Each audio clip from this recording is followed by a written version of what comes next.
Et on va parler série maintenant avec Héloïse Gouet. Ce matin, vous êtes venu armé, rien de dangereux. Vous êtes armé d'arguments pour convaincre nos auditeurs de regarder une série que vous adorez. Et oui, Thomas, ça vous a pas échappé, enfin j'espère. Ça fait longtemps que j'ai pas été autour de cette table avec vous. Bah oui. La faute à une sombre histoire de dents de sagesse qui m'a cloué au canapé pendant une semaine. Et moi, quand je suis cloué au canapé, devinez quoi, je regarde des séries, ou plutôt, je re-regarde des séries que j'adore.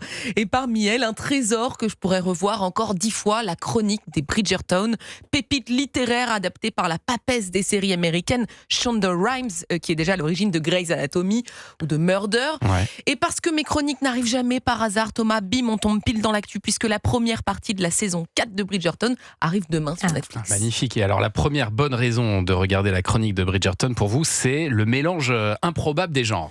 Et oui, Bridgerton, c'est du Jane Austen qui rencontre Gossip Girl, du Vivaldi qui joue du Tyler Swift, du Billie Eilish dans un bal du moi, ça m'a un 19e peu siècle. déboussolé, Vous ça, oui. l'entendez moi, c'est pile ce que j'adore. C'est une série historique pensée comme un clip contemporain. Ouais. Dans Bridgerton, la reine est noire, les élites sont métissées. En fait, la diversité n'est même pas un sujet.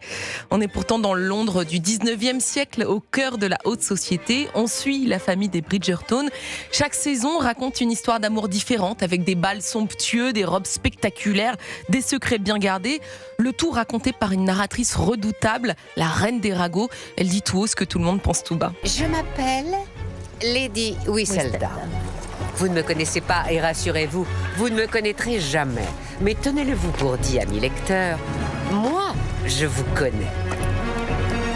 Voilà, Bridgerton, c'est un bal du 19e siècle avec l'énergie d'une série Netflix. Ça sent très bon le popcorn. Raison numéro 2 de regarder cette série, la chronique des Bridgerton, c'est pas du tout une série historique poussiéreuse. Oh Ça, c'est que sûr. non, Bridgerton, c'est une série du 21e siècle déguisée en 19e. On garde les corsets, les éventails, le langage châtié.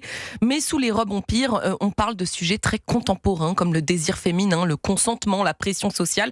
En réalité, Bridgerton, ce n'est pas une série sur le passé. C'est une série sur notre époque, racontée avec les codes d'hier. Je ne peux pas être la seule à me demander si cet ancien débauché avec un D majuscule est réellement prêt à se ranger. C'est uniquement par affection pour ma famille que je me cherche une fiancée avec ma tête et pas avec mon... Cœur, vous avez entendu le dernier mot, hein, cœur. Et dernière bonne raison de regarder cette série, c'est une série sur le pouvoir. Et oui, je suis tout à fait d'accord, Thomas. On commence pour les robes, on reste pour les scandales, on vient pour l'amour, on reste pour le drama. Parce que derrière les histoires romantiques, il y a une vraie guerre sociale. Qui a le droit d'aimer qui peut rester respectable? Et comment être désiré sans être jugé? Dans Bridgerton, l'amour n'est jamais innocent. Il est politique, social, stratégique. Ça, c'est très croustillant. Et en réalité, je finis par ça. C'est pas une série sur les princesses, c'est une série sur la place qu'on nous autorise à occuper, surtout nous les femmes, et sur notre obsession du regard des autres. Encore une fois, c'est très moderne, même si les personnages ne sont pas scotchés sur Instagram. La saison 4 arrive demain sur Faut Netflix. attendre jusqu'à demain. Oh là là, quelle c'est terrible. Oh là là là. Merci Héloïse Gouet. Allez, dans un instant.